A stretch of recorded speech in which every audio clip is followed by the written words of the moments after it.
అందరికీ కూడా ఆ అమ్మవారి ఆశీస్సులు ఉండాలని మనస్ఫూర్తిగా ఆ తల్లిని వేడుకుంటూ ఇవాళ మనం శ్రీకాళహస్తీశ్వర చరిత్ర గురించి తెలుసుకుందాం. శివరాత్రిలోపు ఎవరైతే ఈ కథలు వింటారో సకల పాపహరణంతో పాటు శివానుగ్రహం కూడా కలుగుతుంది. మరి అంతటి పవిత్రమైనటువంటి ఆ కథ గురించి ఇప్పుడు మనం తెలుసుకుందాం. ఈ వీడియోని ఎవరైతే మొదటిసారి చూస్తున్నారో తప్పకుండా లైక్ చేసి మన ఛానల్ని సబ్స్క్రైబ్ చేసుకోండి. శ్రీకాళహస్తి క్షేత్రం యుగయుగాల కాలం నాటిది. ఇది కృతాకాల ప్రారంభం నాటి కథ. బ్రహ్మలోకంలో దిక్పాలకులు సమావేశం జరుగుతుంది. ఆ యొక్క సమావేశానికి విశ్వకర్మ కూడా ఆహ్వానింపబడతాడు. ఆయన కుమారుడు పూర్ణనాభుడు. పూర్ణనాభుడు లేక లేక కలిగినటువంటి సంతానం విశ్వశర్మకి. ఆయన కుమారుడు తను కూడా తండ్రితో వస్తానని మారం చేస్తాడు. అందుకు విశ్వకర్మ తనతో పాటు బ్రహ్మ యొక్క లోకానికి తీసుకుని పూర్ణనాభుడును తీసుకువెళ్తాడు. అప్పుడు బ్రహ్మను చూసినటువంటి పూర్ణనాభుడు, తండ్రి ఆయన ఏం చేస్తున్నారు అని విశ్వకర్మని అడుగుతాడు. అందుకు విశ్వకర్మ ఆయన సృష్టి చేస్తారు అని చెప్పాడు. అయితే మనం కూడా చేయొచ్చు కదా అని అంటాడు పూర్ణనాభుడు. అందుకు తండ్రి, మనం చేయరానది, ఆయన బ్రహ్మ మాత్రమే సృష్టిని చేస్తారు, అలా ఎందుకు చేయకూడదు, నేను కూడా చేస్తాను తండ్రి అని పూర్ణనాభుడు అంటాడు. అని జీవులను సృష్టించాడు. పూర్ణనాభుడు అది గమనించినటువంటి బ్రహ్మ పూర్ణనాభుడిని నీవు చేస్తున్న పని ఏమిటి అని అడిగాడు. అందుకు పూర్ణనాభుడు, మీరు చేస్తున్నటువంటి పనే నేను కూడా చేస్తున్నాను, ఏం తప్ప అని అంటాడు. అందుకు కోపగించినటువంటి బ్రహ్మ, నీవు భూలోకంలో సాలెపురుగుగా జన్మించు అని పూర్ణనాభుడిని శపిస్తాడు. తన తప్పును తెలుసుకున్నటువంటి పూర్ణనాభుడు బ్రహ్మకాలపై పడి శరణు వేడుకుంటాడు. అందుకు శాంతించిన బ్రహ్మ, నీవు భూలోకంలో పరమేశ్వరుణ్ణి ఆరాధించి పరమేశ్వరుడిలో ఐక్యం చెందుతావు అని చెబుతాడు. శాప ఫలితంగా ఒక బిల్వ వృక్షంపై సాలెపురుగుగా పుడతాడు పూర్ణనాభుడు. సాలెపురుగుగా మారిన తర్వాత తన యొక్క పూర్వజన్మ జ్ఞానం పోలేదు. ఆ యొక్క పరమేశ్వరుడు ఎక్కడ ఉంటాడో, ఆయనకి ఎలా చేరాలో అని పరిపరి విధాల ఆలోచిస్తూ ఉండేవాడు పూర్ణనాభుడు. అంతటా ఒక శివభక్తుడు శివపూజకై మారేడు దళాలు కోయడానికి అక్కడికి వస్తాడు. పూర్ణనాభుడు ఆ ఆకులలో చేరి శివభక్తులతో పాటు శివయ్య దగ్గరకు చేరుకుంటాడు. శివయ్యపై అపరిమితమైన భక్తి ప్రపత్తులు ఏర్పడతాయి. అప్పుడు ఆ శివలింగం ఎండకి ఎండుతూ వానకు తడుస్తూ ఉంటుంది. ఎలాగో తన యొక్క పూర్వజన్మ స్మృతి కారణంగా శివయ్యకు ఒక ఆచ్ఛాదనగా ఒక గూడును అల్లుతుంది. ఆ సాలెపురుగు తదుపరి చిన్న చిన్న ప్రాకారాలు అల్లుతుంది. ఆ అంచులు మంచు బిందువులతో తడిసి ఎండకు ముత్యాల పందిరిలాగా చక్కగా మెరుస్తాయి. అప్పుడప్పుడు వీస్తున్న పెనుగాలికి ఆ ఈనెలు తెగిపోయి, అయ్యో శివయ్యకు ఆచ్ఛాదన లేకుండా పోతుంది అని తెగినటువంటి ఆధారాలను మరలా మరలా అతికిస్తూ ఉండేది. అప్పుడే తనకున్నటువంటి ఓపికను భక్తికి మెచ్చిన పరమేశ్వరుడు ఒకనాడు ఆ సాలెపురుగును పరీక్షింపదలిచాడు. అనుకున్నదే తడువుగా ఆలయంలో కలిగినటువంటి అఖండ జ్యోతిని పెంచి పూర్ణనాభుడు కట్టినటువంటి సాలెపురుగును గూడును దహించి వేస్తాడు. మరలా ఓపికతో కష్టపడి శివయ్యకు గూడు కడుతుంది. అలా మరలా గూడు మంటలకు ఆహుతైపోతుంది. ఇలా మాడిపోయినప్పటికీ అలా అల్లుతూనే ఉంటుంది. అల్లుతూనే ఉన్నప్పటికీ కొంతకాలం అలా గడిచిపోతుంది. ఓపిక నశించిపోతుంది. ఎలాగైనా కాని ఆ దీపాన్ని మింగివేయాలన్నంత కోపం వస్తుంది. వెంటనే ఆ దీపాన్ని మింగడానికి ప్రయత్నించగా పరమేశ్వరుడు తన చేతిని అడ్డుపెట్టాడు.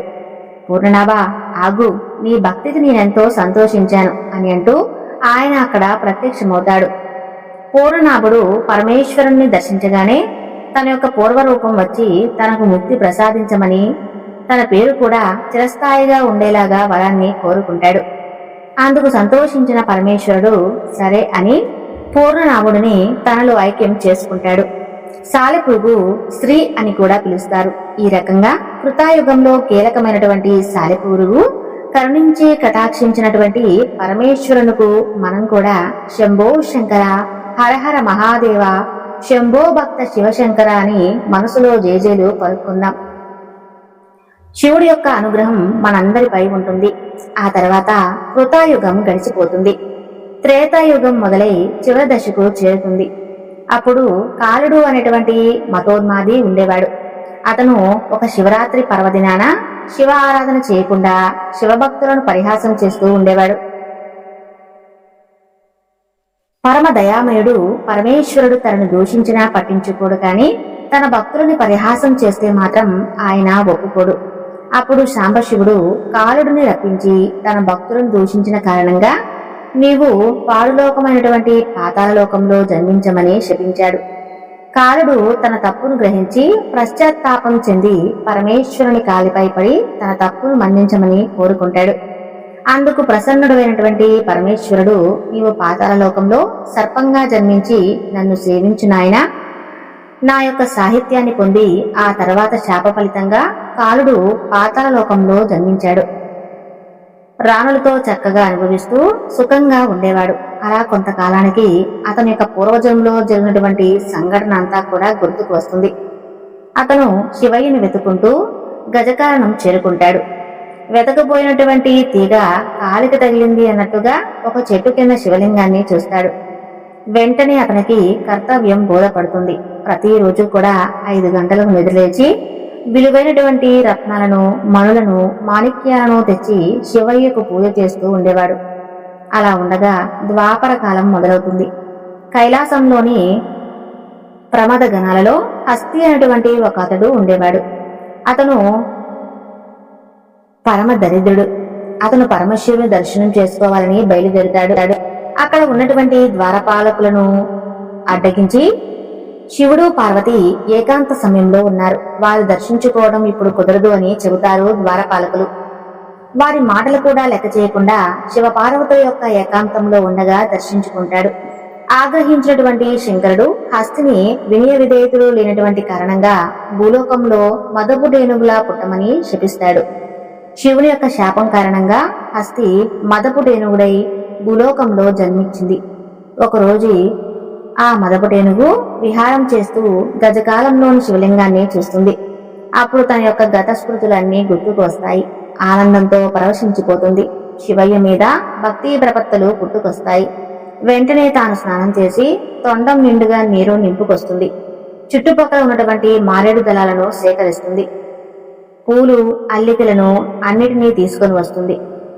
అప్పటికే పెట్టి ఉన్నటువంటి రంగురాలను తొలగించి తన తొండంతో తెచ్చినటువంటి నీటితో అభిషేకం గావించి మారేడు దళాలు, కలువపూలను శివయ్యకు అలంకరిస్తుంది. కన్నార్పకుండా చూస్తూ శివయ్య ఎంత అందంగా ఉన్నావయ్యా అని మురిసిపోయేది.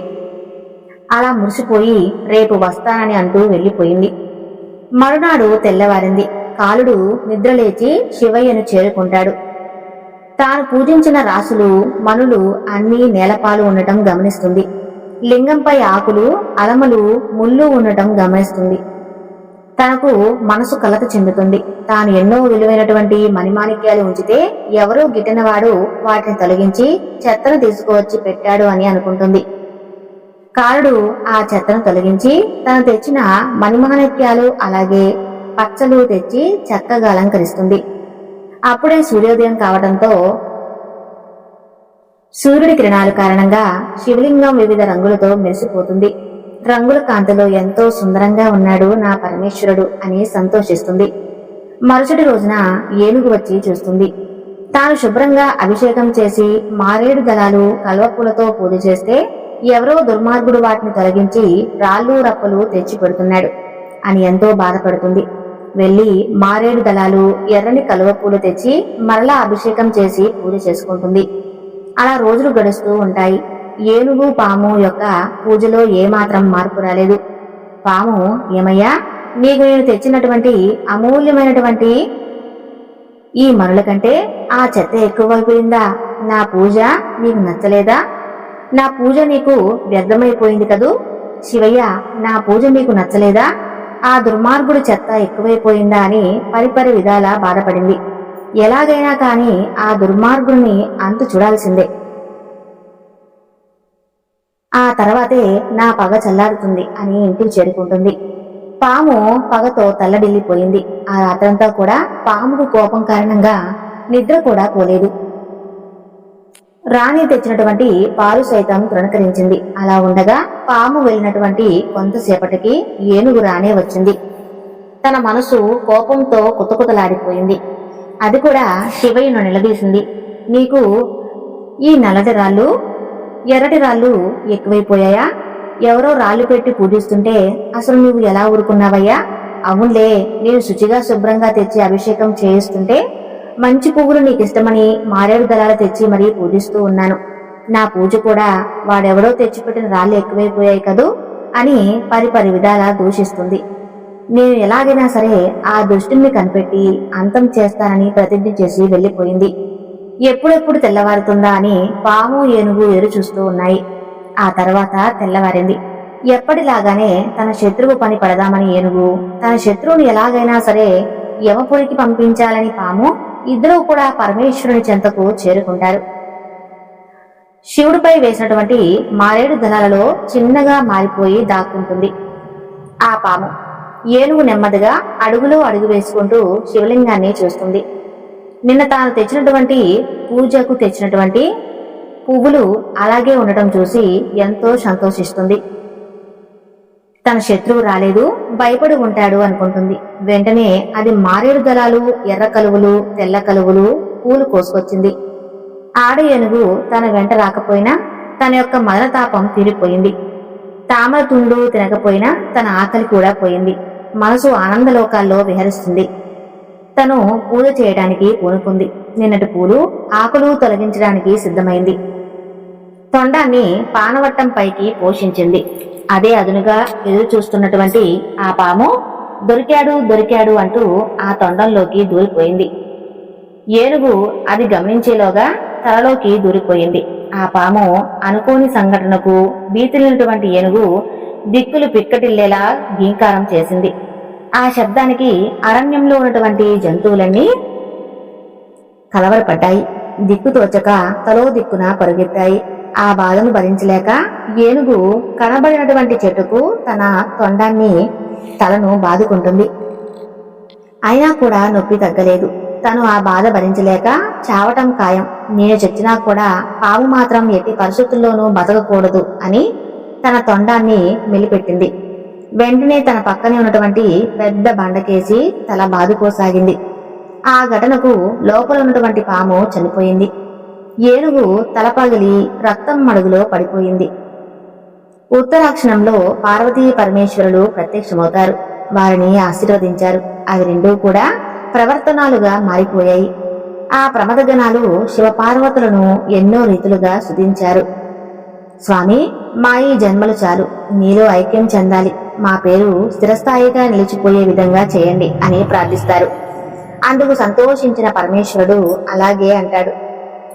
కృతయుగంలో సాలేడు, త్రేతాయుగంలో, ద్వాపర యుగంలో పాము ఏనుగులు పేరు వచ్చేలా శ్రీకాళహస్తి అనేటువంటి పేరు ఏర్పడింది. శివపార్వతులు సైతం ఆ శివలింగంలోకి ప్రవేశించారు. 3 మూగజీవాలు 3 గుణాలకు ప్రతీకలు. సాలేడు సత్వగుణానికి, పాము ఏనుగులు రాజసగుణానికి కలిగి ఉంటాయి. ఈశ్వరుడు త్రిగుణాతీతుడు. శ్రీకాళహస్తి క్షేత్రంలో పరమేశ్వరుడు శ్రీకాళహస్తీశ్వరుడుగా ప్రసిద్ధి పొందాడు. కాశీలో మరణిస్తే పుణ్యం, శ్రీకాళహస్తిలో కాలు మోపితేనే పుణ్యం. ఆ తర్వాత శ్రీకాళహస్తి క్షేత్రం గురించి తెలిపేటువంటి మరో అద్భుతమైనటువంటి కథ గురించి తెలుసుకుందాం. బాపుర యుగంలో పాండవులు అరణ్యవాసం కాలం నాటి వృద్ధాంతమిది. ఈ క్షేత్ర చరిత్రలో ముడిపడి ఉంటుంది. అర్జునుడు అరణ్యవాస సమయంలో పాశుపతాస్త్రం పొందడానికి ఇంద్రగిలాద్రి పర్వత శ్రేణులో తపస్సు చేస్తూ ఉండేవాడు. ఆయన శక్తిని పరీక్షించి సాంబశివుడు కిరాతుడి యొక్క వేషాన్ని దాలుస్తాడు. పథకం ప్రకారం ముఖాసురుడిని వరాహ రూపం దాల్చమని పరమేశ్వరుడు ఆజ్ఞాపించాడు. శివయ్య కిరాతక రూపం దాల్చగా ప్రమదగణాలు కోయిలగా మారాడు. శివుని యొక్క ప్రేరణతో వరాహం అర్జునుడు తపస్సు చేసేటువంటి స్థలానికి వెళ్ళింది. అక్కడ ఉన్నటువంటి 3 కలవరపడేటువంటి విధంగా అది బీభత్సం సృష్టించింది. మునులు కోరుకోగా అర్జునుడు వరాహంపై బాణాలు సంధించాడు. వరాహం నెలకొంది. శివుని యొక్క లీల వలన మరి 2 బాణాలు ఆ పంది నోట్లోకి ఉన్నాయి. అప్పుడు అర్జునుడు వరాహిని సమీపించగా ఇంతలో కిరాతుడు అక్కడికి వచ్చి ఈ వేట నాది అని పలికాడు. అర్జునుడు మొదట నేను బాణం వేశాను అంటే కిరాతుడిని నేనే బాణం వేశాను అని ఇద్దరూ కూడా కాసేపు వాదన పెంచుకున్నారు. ఇద్దరి మధ్య వాగ్వాదం చోటు చేసుకుంటుంది. ఎవరి బలాలు ఏమిటో తేల్చుకుందామని అనుకుంటారు. ఇద్దరి మధ్య పోరు హోరాహోరీగా సాగింది. అప్పుడు శివుడు తన యొక్క మాయ చేత అర్జునుడి యొక్క బాణాలను మాయం చేశాడు. వెంటనే అర్జునుడు తన విల్లు తీసుకుని కిరాతుని తలపై మోదబోగా పరమేశ్వరుడు ప్రత్యక్షమవుతాడు. అప్పుడు అర్జునుడు శివుడు అనేక విధాలుగా ప్రార్థించి తన యొక్క అజ్ఞానాన్ని మన్నించమని వేడుకుంటాడు. తనకు పాశుపతాస్త్రంలో పాటు మోక్షాన్ని కూడా ప్రసాదించమని కోరుకుంటాడు. అందుకు పరమేశ్వరుడు నాకు ఆంక్షించిన ఈ జన్మలో మోక్షం కలగదని మరు జన్మలో కిరాతుడుగా జన్మించి తన యొక్క సాహిత్యం పొందగలనని అంతర్ధానమయ్యాడు. కాబట్టి అర్జునుడు మరో జన్మ ఎత్తవలసి వచ్చింది. అలా ఉండగా మణివంతుడు అనేటువంటి యక్షుడు లక్షణరహితంగా కనబడేటువంటి జంతువులను చంపి ఆనందం పొందుతూ ఉండేవాడు. అది గమనించినటువంటి నందికేశ్వరుడు అతను భూలోకంలో కిరాతుడుగా జీవించమని శపిస్తాడు. శాపవిచనం కొరగా నీకు ఒక కోయ స్త్రీ వలన ఒక మహత్జాతకుడు కలిగిన పిమ్మట నీకు ముక్తి లభిస్తుంది అని తెలుపుతాడు. అది ఒక సుందరమైనటువంటి అడవి ప్రాంతం. అక్కడ ఉన్నటువంటి ఒక చక్కని గూడెంలో గూడానికి నాయకుడు నాదుడు. నాదనాద యొక్క భార్య తనదే ఎప్పుడూ కూడా చిరునవ్వులు చిందిస్తూ ఉండేది. గూడెంలో అంటే అందరితో ఎంతో గౌరవం. ఆమె నాగనాథుడి యొక్క మనసు ఎగిరి ప్రవర్తిస్తూ ఉండేది. వారికి పెళ్లి చాలా కాలమైంది. ఇంకా పిల్లలు మాత్రం కలగలేదు. వారు ఏనాడు కూడా అందుకు బాధపడలేదు. అలా ఒకరోజు వారి దేవతలు పోషించారు. పరమశివునికి పూజ గావించారు. ఆ రోజు పౌర్ణమి. వెన్నెల వంటి ఆరబోసినటువంటి అడవి అంతా కూడా వ్యాపించింది. ఆ రోజు ఇంకా ఇంకా చూడాలనిపించే విధంగా కనిపిస్తుంది. నాగనాథుని మధ్యలో ఏవో మధుర భావాలు ఓడసాగాయి. వారిరువురు ఆలోచనలు భావాలు ఒక్కటయ్యాయి. ఆ రోజు వారికి మధురాత్రి మధురమైనటువంటి అనుభూతి కలిగింది. తనువులు ఏకమయ్యాయి. కొన్ని రోజులకు అంతే నాగనాథుడి చెవులు ఒక మంచి శుభవార్తను వినిపించింది. ఆ మాట వినటువంటి నాదుడు మనసు ఆనందంతో పొంగి పరవళ్లు తొక్కింది. ఇన్నాళ్లకు తన కోరిక తీరబోతుంది అని అనుకుంటాడు. అందరినీ పిలిచి ఆమెకు కావలసినటువంటి పదార్థాలు, ఆమెకు కాలు కూడా కింద పెట్టకుండా చూడమని చెబుతాడు.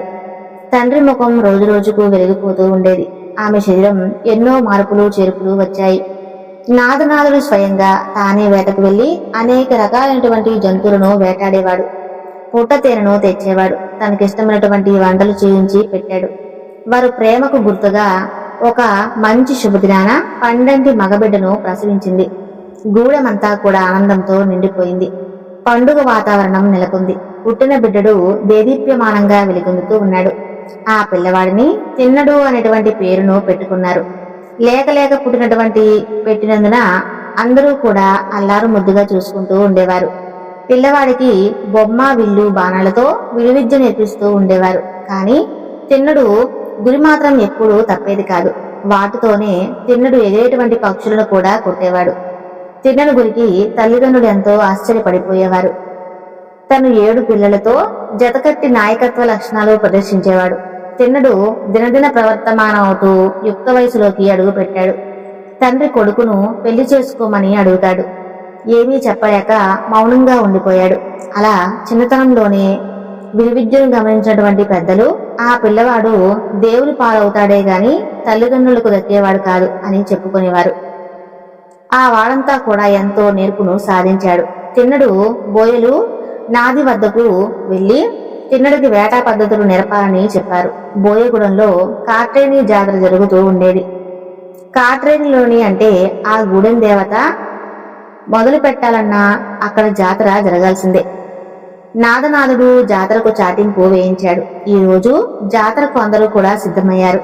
నాగనాథుడు తనదే తన స్నానాలు చేసి మంచి బట్టలు కట్టుకున్నాడు. వారి యొక్క ఆచారం ప్రకారం రకరకాల దండలు కూడా ధరించాడు. తిన్నడు స్నానం చేసి కాసేపు నిద్రించాడు. నిద్రించి లేచి విభూతి పూసుకున్న రక్షాబంధనం ధరించక రకరకాల మూలికలతో కూడినటువంటి దండలను ధరించాడు. కాట్రేనికి రకరకాల పూలతో పూజ చేశాడు. తాను వాడేటువంటి విల్లును ఖరీదైన వద్ద పూజించాడు. తదుపరి అందరూ కలిసి మద్యం సేవించి వారి యొక్క ఆచారాన్ని అనుసరించి నాట్యం చేశారు. ఆ తర్వాత కాట్రేని అంత గొప్పవాడు కావాలి అని దీవించారు. మరుసటి రోజు నాగనాథుడు అనుభవం ఉన్నటువంటి బోయిలతో కలిపి తిన్నడును వేటకు పంపిస్తాడు. అనేక రకాలుగా బుద్ధులు చెప్పి వేటకు సాగనంపాడు. తిన్నడు మిగిలినటువంటి బోయలు దట్టమైనటువంటి అడవిలోకి వెళ్లారు. రకరకాల జంతువులను వేటాడారు. తిన్నడు ఎగిరేటువంటి పక్షిని, పరుగెత్తేటువంటి లేడిని కూడా గురిచూసి కొట్టేవాడు. అతనితో వెళ్ళినటువంటి బోయలు అందరూ కూడా అతను వేటాడేటువంటి పద్ధతిని చూసి ఆశ్చర్యపోయేవారు. అనేక రకాల క్రూరమృగాలు, రకరకాల పక్షులను వేటాడి తిన్నడు నాగనాథుడిని పంపించాడు. వేటకు వెళ్ళినటువంటి వేట కొరకు దట్టమైనటువంటి అడవిలో 10 రోజులు అంతకంటే ఎక్కువ రోజులు ఉండిపోతారు. వారు మొదటి రోజు బోయలంతా కలిసి అడవిలోని జంతువులను కాల్చుకుని తిన్నారు. బాగా కాలినటువంటి మాంసపు ముక్కలను పుట్టతేనెలో ముంచుకుని తిన్నారు. అక్కడే వేసుకున్నటువంటి డేరాలో నిద్రపోయారు. ఉదయాన్నే తిన్నడు వేటకు బయలుదేరాడు. ఒక మృగం కూడా కొట్టలేకపోయాడు. సూర్యుడేమో నడినెత్తి మీదకు వచ్చాడు. ఒక్క వేట కూడా దొరకలేదు. ఒక జంతువు కూడా కనబడలేదు. ఆ తర్వాత ఒక జంతువు కనపడింది. బాణం వేయగానే తప్పించుకుంటూ ఉన్నది. గురి తప్పుతూనే ఉంటుంది. ఏం చేయాలో తోచలేదు. తిరిగి తిరిగి బాగా అలసిపోతాడు. విపరీతమైన అలసట కలుగుతుంది. పక్కనే ఉన్న చెట్టు కింద పడ్డాడు. వెంటనే నిద్ర పట్టేసింది. తిన్నడికి ఒక కల వస్తుంది. కిరాత వేషంలో శివయ్య కనిపిస్తాడు. తన వద్దకు రమ్మని పిలిచినట్లుగా అనిపిస్తుంది. మెలకు వచ్చినటువంటి తిన్నడుకు ఆ అతిథి ఎక్కడ ఉన్నాడు అని ప్రారంభిస్తాడు వెతకడం. అంతలో అక్కడికి ఒక పంది వస్తుంది. దాన్ని కొట్టడానికి విల్లు పైకెత్తి బాణం వేస్తాడు. అది ఆ బాణం తప్పించుకొని ఆ పంది పారిపోసాగింది. పట్టు వదలకుండా బాణాలు వేస్తూనే ఉంటాడు తిన్నడు. అది తప్పించుకుంటూ వెళ్లి ఒక శివలింగం దగ్గరకు వెళ్లి మాయమైపోతుంది. తిన్నడు ఆ శివలింగాన్ని చూడగానే తన కలలో కనిపించినట్లు రూపం అక్కడ కనిపిస్తుంది. అయితే తనకు కలలో కనబడేటువంటి రూపం, తాను వెతుకుతున్నట్లు రూపం ఒకటే అని భావిస్తాడు. ఆ శివలింగాన్ని చూడగానే తనకు ఎంతో కావాల్సినటువంటి వ్యక్తిని చూసినటువంటి విధంగా మనసంతా కూడా పులకరించిపోతుంది తిన్నడుకి. ఆ అడవిలో ఒంటరిగా ఒక్కడివే ఎలా ఉంటున్నావయ్యా? అసలు నీకు ఏమీ భయం లేదా? నాతో వచ్చేయి. నాతో పాటే నిన్ను కూడా మా ఊరికి తీసుకుపోతాను అని శివలింగంతో అంటాడు. శివలింగం నుండి మాత్రం ఎటువంటి జవాబు రాలేదు. అయ్యో, ఆకలిగా ఉందా? ఏమీ తిన్నట్లుగా లేవే. ఆకలిగా ఉందా? ఎప్పుడు తిన్నావో ఏమిటో, ఉండు ఇప్పుడే వస్తాను అని వెళ్తాడు. వెళ్లిన వాడు మంచి బలమైన పందిని చంపి బాగా కాల్చి తన భుజం పైన వేసుకుని వస్తాడు. పుక్కింటిలో నీటిని తీసుకుని వస్తాడు. పరుగులాంటి నడకతో వస్తాడు. వస్తూనే తనతో తెచ్చినటువంటి నీటితో శివలింగాన్ని కడుగుతాడు. కాలిన పానిపట్టం పైన ఉన్నటువంటి నిర్మల్యాన్ని తొలగిస్తాడు. కింద కూర్చుని శివయ్యను తినమని బతిమలాడడం ప్రారంభిస్తాడు. కానీ శివలింగం నుండి మాత్రం ఎటువంటి స్పందన రాలేదు. అది చూసిన తినడుకి, నువ్వు తినకపోతే నేను కూడా తినను, నాకు ఆకలిగా ఉంది, నీవు తినకపోతే నేను కూడా తినను అని భీష్మించుకుని కూర్చుంటాడు. కొంతసేపటికి శివలింగం నుండి 2 చేతులు వస్తాయి. అప్పుడు తిన్నడు తెచ్చినటువంటి మాంసపు ముక్కలను తేనెలో ముంచి శివయ్యకు అందించసాగాడు. సరిగ్గా కాలిందో లేదో అని చెప్పి నోటితో కొరికి అందించసాగాడు. శివయ్య కూడా ఆనందంగా తినసాగాడు. అలా కొన్ని రోజులు గడిచిపోయాయి. అదే విధంగా గడుస్తూ ఉండేది. అక్కడ తిన్నడుతో వచ్చినటువంటి బోయలు తిన్నడు ఎక్కడున్నాడో ఏంటో అని వెతకడం మొదలు పెట్టారు. అతని జాడ తెలియలేదు. వారితో పాటు వచ్చినటువంటి వేట కుక్కలు అతని జాడ పసిగట్టి గమనించినటువంటి బోయలు అతను తమతో పాటు రమ్మని పిలిచారు. ఇంతకాలం ఏమైపోయావరా అని దిగులు పడ్డారు. చివరికి కనిపించావు, ఇంకేం పోదాం పదా అని అంటాడు. అందుకు తిన్నడు ససేమీరా తాను రానని, ఈ శివయ్య నాతో వస్తే గాని నేను కూడా మీతో రాని అని చెబుతాడు. అందుకు బోయలు, ఈ శివలింగం మనతో రాదు కదా, ఎలా వస్తుంది అని అంటాడు. అందుకే నేను కూడా మీతో రాను, నా మనసులో ఇదిగో ఈ శివయ్య మీదే ఉంది, శివయ్య ఎక్కడ ఉంటే నేను కూడా అక్కడే ఉంటాను అని సమాధానం చెబుతాడు. ఆయన చూసుకునేవారు ఎవరూ కూడా లేరు, అందువలన నేను ఇక్కడే ఉండి ఆయనకు అన్నపానాలు సమర్పిస్తాను అని సమాధానం చెబుతాడు. అందుకు ఇదంతా కూడా విని బోయిలందరూ గూడెం పెద్దకు ఏం సమాధానం చెప్పాలి? ఆయన నీవు రాకపోతే మమ్మల్ని కూడా బతకనివ్వరు అని బ్రతిమిలాడారు. ఎంతకు కూడా తిన్నడు తాను పట్టిన పట్టు విడవలేదు. చేసేదేమీ లేక బోయలు తమ గూడానికి బయలుదేరి వెళ్లిపోయారు. అదలా ఉండగా శివగోచరుడు అనేటువంటి బ్రాహ్మణుడు అప్పుడప్పుడు అక్కడ ఉన్నటువంటి శివలింగం వద్దకు వచ్చి అభిషేకాలు పూజలు నిర్వహించేవాడు. నైవేద్యం సమర్పించి వెళ్తూ ఉండేవాడు. అతను ఆ రోజు నుదుటిపై విభూది పునరుద్ధరించి ఉన్నాడు. అప్పుడే స్నానమాచరించి బట్టల నుండి నీరు కారుతూ చేతితో పాలకుండను పట్టుకుని మరొక చేతితో పూల సజ్జతో శివలింగం వద్దకు వస్తాడు. ఆలయంలోకి అడుగుపెట్టగానే అతని మనసు కలవరపడింది. శివలింగంపై చారికలు, లింగం చుట్టూ కాలినటువంటి మాంసపు ముద్దలు, ఆ ప్రదేశమంతా కూడా దుర్గంధంతోనూ అపరిశుభ్రంగానూ ఉంటుంది. అప్పుడు శివగోచరుడు ఈ మధ్యనే కదా చక్కగా ఆలయం అంతా కూడా శుభ్రం చేసి ఎంతో అందంగా అలంకరించి వెళ్ళాను, ఎవరో వచ్చి ఇక్కడ అంతా అపరిశుభ్రంగా గావించారు. శ్మశానంలో బూడిద పూసుకునేవాడివి, నీకు శుభ్రం గురించి ఏం తెలుసు? నీకు భోజనం చేసేది కపాలంలో కదా, నీకు ఎవరు భోజనం పెట్టేవారు లేరు. నీ కుమారుడు నీ భార్య లేక ఎవరైనా దొంగలు పడి ఈ విధంగా చేశారా? అయినా నువ్వు ఎలా ఊరుకున్నావయ్యా అని శివునితో పరిపరి విధాలుగా మాట్లాడుతూ ఉన్నాడు.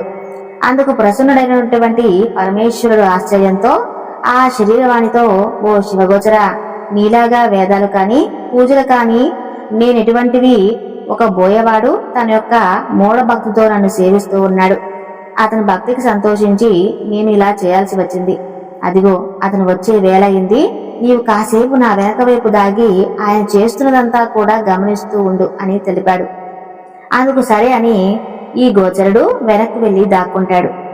తిన్నడు రానే వస్తాడు. వస్తూనే ఆనంద పారవశ్యంతో శివయ్య అని చూస్తూ చంకలో విల్లు, ఒక చేతితో కాలినటువంటి మాంసంతో కూడినటువంటి తప్ప మరొక చేతితో పుట్టతేరను తన చేతితో తీసుకువస్తాడు. అలానే నోటి నిండా నీళ్లు తీసుకుని వస్తాడు. తీసుకువచ్చి శివలింగంపై పోస్తాడు.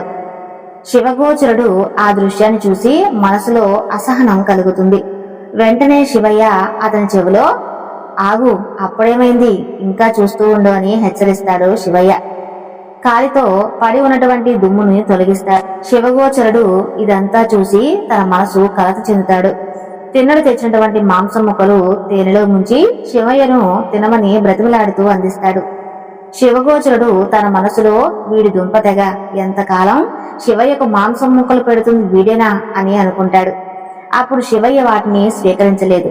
దానికి తిన్నడు, నేను ప్రతిరోజు కూడా పెడుతూ ఉంటే తిన్నావు కదా, ఈ రోజు ఏమైంది, ఆకలిగా లేదా, లేక ఒంట్లో ఏదైనా నలతగా ఉందా అని అంటూ తినమని బ్రతిమలాడుతూ ఉంటాడు. తిన్నడిని పరీక్షించగలిగి పరమేశ్వరుడు కంటిలో నీరు కారడం మొదలవుతుంది.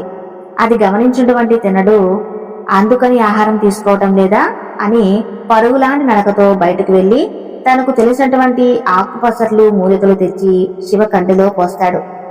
అప్పటికీ కంట్లో నుండి రక్తం కారడం మారలేదు. చుట్టుపక్కల ఉన్నటువంటి గూడెల్లోకి పరిగెత్తి అందర్నీ అడిగాడు. చెప్పినటువంటి వైద్యాన్ని కూడా చేస్తాడు. అయినా కూడా తగ్గకపోగా కంటి నుండి రక్తం కారడం మొదలవుతుంది. కాళ్ళు చేతులు ఆడలేదు. అన్ని రకాల వైద్యాలు చేసినప్పటికీ కంటిలో నుంచి రక్తం ఆగకపోగా ఆ రక్తం ఎంతో కారుతూ ఉండటం చూసి తన మనసు బాధతో కలత చెందుతుంది.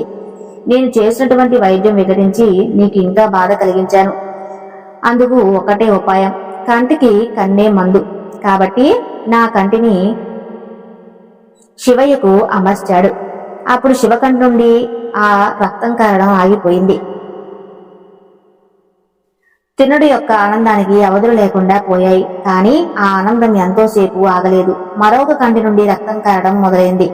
అప్పుడు తిన్నడు, మరేం పర్వాలేదు, రెండో కన్ను తీసి నీకు మళ్ళీ అమరుస్తాను. ఒకవేళ మూడో కన్ను నుండి కూడా నీరు కారితే నా ప్రాణాలు ఇచ్చైనా సరే నేను నిన్ను కాపాడుకుంటాను అని అంటాడు. కానీ రెండో కన్ను తీసేస్తే తనకు కనపడదు కదా అని తన కుడికాలు బొటన వేలును శివయ్య రెండో కన్ను దగ్గర ఉంచి రెండో కన్ను తీసుకోవటానికి ప్రయత్నిస్తాడు. అప్పుడు కైలాసం నుండి ఆది దంపతులు ప్రత్యక్షమై తన యొక్క భక్తికి ముగ్ధులైపోతారు. అప్పుడు శివయ్య, ఇతను నా భక్తుడు, మరి నా భక్తుడు అవునో కాదో నీవే తెలుపుమని కోరతాడు శివగోచరుని. అందుకు శివగోచరుడు తన యొక్క దుర్గతి మిమ్మల్ని అతని ఇద్దరిని దూషించాను, మన్నించండి అని వేడుకుంటాడు. అందుకు శివపార్తులు తిన్నడుని శివగోచరుడిని ఏవైనా వరాలు కోమని అడుగుతారు. అందుకు మీకంటే వేరే దైవం ఏమైనా ఉందా? కాబట్టి మాకు మరుజన్మ లేకుండా మీరొక సాహిత్యం ప్రసాదించమని వేడుకుంటారు. అందుకు సంతోషించినట్లు స్వామి తదాస్తు అని తనకు ఆ వరాన్ని ఇస్తాడు. నాటి నుండి కన్నప్పగా ప్రసిద్ధి పొందుతాడు. శ్రీకాళహస్తి ఉన్నంత వరకు నీ పేరు శాశ్వతంగా ఉండిపోతుందని అనుగ్రహిస్తాడు. అప్పటి నుండి తిన్నడు కన్నప్పగా మారిపోతాడు. శ్రీకాళహస్తి క్షేత్రంలో తనకంటే తన భక్తునికి ఉన్నత స్థానాన్ని కల్పించాడు పరమేశ్వరుడు. ఎందుకంటే స్వామివారి కోవెల కింద ఉండే భక్తుడైనటువంటి కన్నప్ప గుడి కొండ మీద ఉంటుంది. భక్తునికి తొలి పూజ అయిన తర్వాతే శివయ్యకు పూజ జరుగుతుంది. ఇంతవరకు మనం సాలెపురుగు, పాము, ఏనుగు అలాగే కన్నప్ప గురించి తెలుసుకున్నాం. మరొక వివరణతో మళ్ళీ మీ ముందుకు వస్తాను. ఈ వీడియో నచ్చితే తప్పకుండా లైక్ చేసి మన ఛానల్ని సబ్స్క్రైబ్ చేయండి. సర్వే జన సుఖినో భవంతు.